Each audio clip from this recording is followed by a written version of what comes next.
बात कर रहे थे कि हमारी डाइट में कौन कौन सी ऐसी चीज़ें होनी चाहिए जो हमारी सेहत को अच्छा रखें, लेकिन सेहत अच्छे होने के साथ साथ हमारी स्किन और हमारे बाल भी अच्छे होना बहुत ही ज़्यादा ज़रूरी है। और आपको पता है कि जैसे ही मौसम चेंज होता है तो बहुत सी बीमारियां अपने साथ लेकर आता है, और साथ ही साथ जो ज़्यादा मसला आता है वो होता है हमारे स्किन का और हमारे बालों का। और इन मसलों से हम कैसे बच सकते हैं, हमारे चेहरे की रौनक कैसे हम बहाल कर सकते हैं, और बालों का जो रूखापन है वो भी एक अहम मसला बनता जाता है। बहुत से लोगों की जानिब से एक्ने स्कार्स की प्रॉब्लम की शिकायत की जाती है, पैची स्किन हो जाती है, बम्पी स्किन जैसे मसाइल जो है उनकी शिकायत की जाती है, और जिसकी वजह से स्किन और हेयर बहुत ज़्यादा रूखे और बेरौनक भी हो जाते हैं। तो बरसात के मौसम में स्किन केयर कैसी की जानी चाहिए, हमारी रूटीन कैसी होनी चाहिए ताकि हम इन सारी चीज़ों से बच सकें और हमारे बाल और हमारी स्किन जो है वो अच्छी रह सके, इस पर आज हमने बात करनी है। हमारे साथ मौजूद है रुखसाना इबाद है, हर्बलिस्ट है, ऑर्गेनिक एक्सपर्ट भी है। रुखसाना, मैं आपको खुश आमदीद कहती हूँ जागो लाहौर में। कैसी हैं आप? अस्सलाम वालेकुम, थैंक यू सो मच।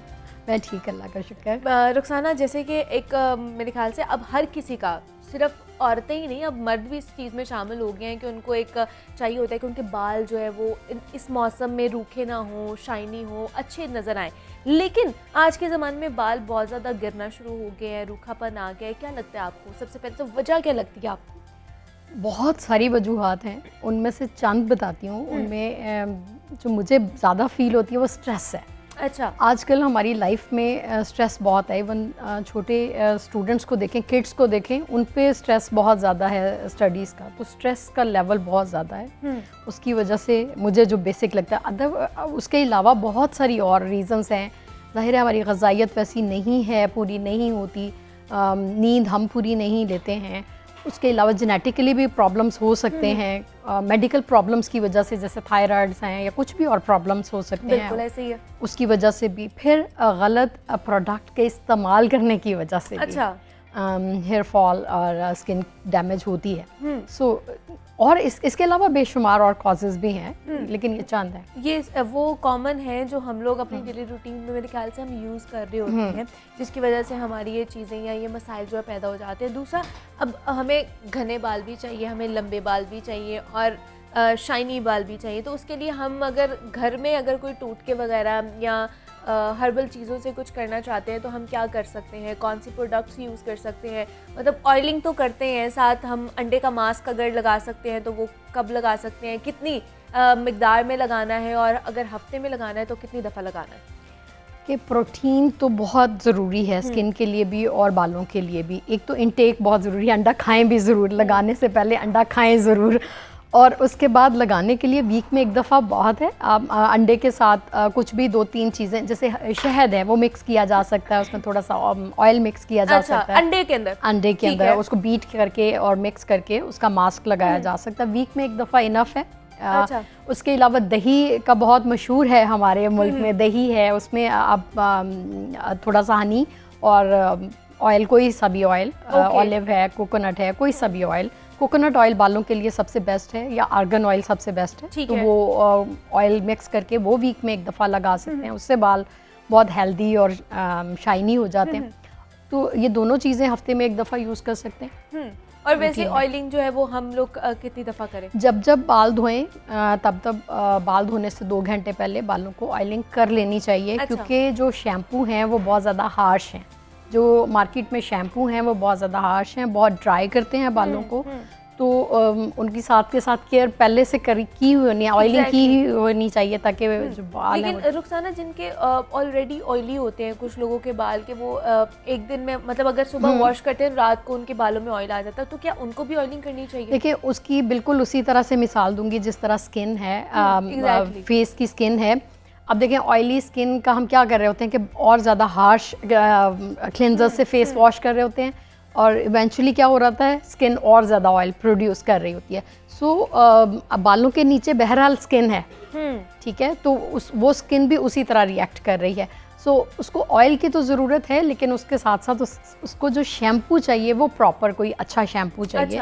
ताकि वो ज़्यादा एक्सेसिव ऑयल प्रोड्यूस ना करे। और भी रीजंस हो सकती हैं, बट एक रीज़न ये भी है। दूसरा हम देखते हैं कि मार्केट में रुखसाना बहुत सारे जैसे आपने भी बताया कि मास्क एक तो हम घर पे बना के लगा सकते हैं, दूसरा मार्केट में भी अवेलेबल हैं अब कि आप वहाँ से ख़रीद के आप लगाएं। वो क्या हमें लगाने चाहिए और जो उनमें चीज़ें मौजूद होती हैं वो हमारे बालों के लिए, हमारी स्किन के लिए अच्छी हैं?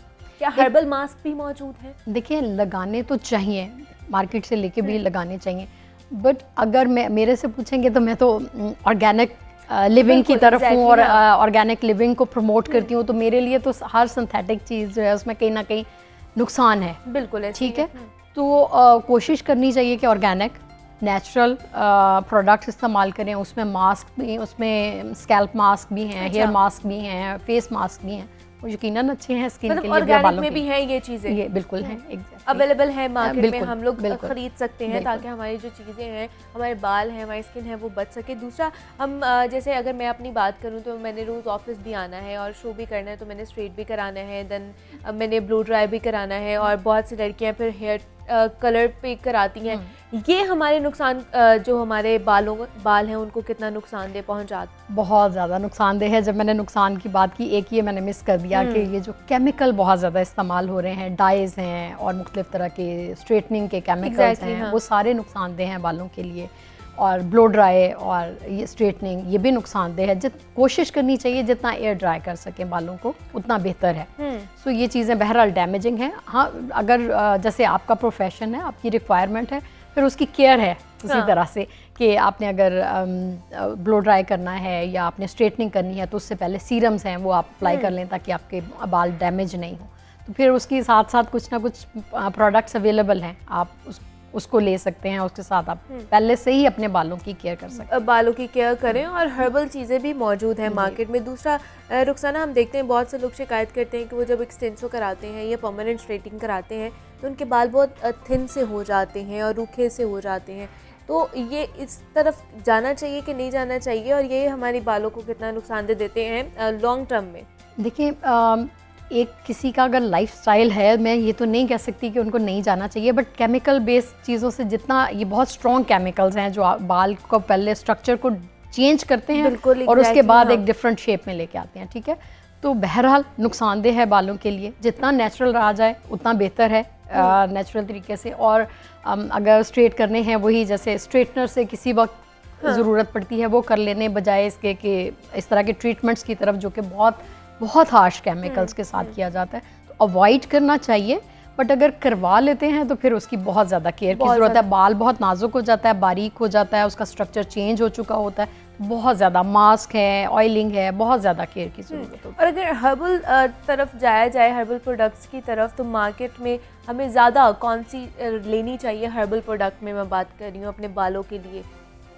बालों के लिए देखें, शैम्पू से स्टार्ट हो। ऑयलिंग तो पहले की, ऑयलिंग मस्ट है, लेकिन शैम्पू बहुत ज़्यादा हार्श है, सल्फेट फ्री, पैराबन फ्री, वो तो आपको पता है एक पूरी मूवमेंट बन चुकी है। ठीक है, तो वो हार्श केमिकल्स जिसमें हैं वो शैम्पूज़ नहीं होने चाहिए, माइल्ड शैम्पूज़ हों ताकि बालों को कम से कम डैमेज हो। उसके बाद जब आप शैम्पू कर रहे हैं, फिर कंडीशनर्स ऐसे होने चाहिए जिसमें अच्छे इंग्रेडिएंट्स हैं, जैसे अच्छे ऑयल्स हैं, आर्गन ऑयल है और इस तरह की चीज़, इस तरह और प्रोटीन्स हैं मुख्तलिफ तरह की कंडीशनर्स में होती हैं। तो अच्छे इंग्रेडिएंट्स के साथ कंडीशनर। फिर मास्क हैं अवेलेबल, जैसे आपने पहले भी पूछा था मार्केट में। हाँ। तो मास्क, या आप घर में भी मास्क बना सकते हैं, प्रोटीन मास्क जैसे एग मास्क ही है। ठीक है, तो मास्क। फिर बहुत ज़्यादा केयर की ज़रूरत है कि अगर बालों को कोई ट्रीटमेंट लिया है और वो डैमेज तो हुए हैं बहरहाल, फिर उसको बहुत ज़्यादा केयर की ज़रूरत है।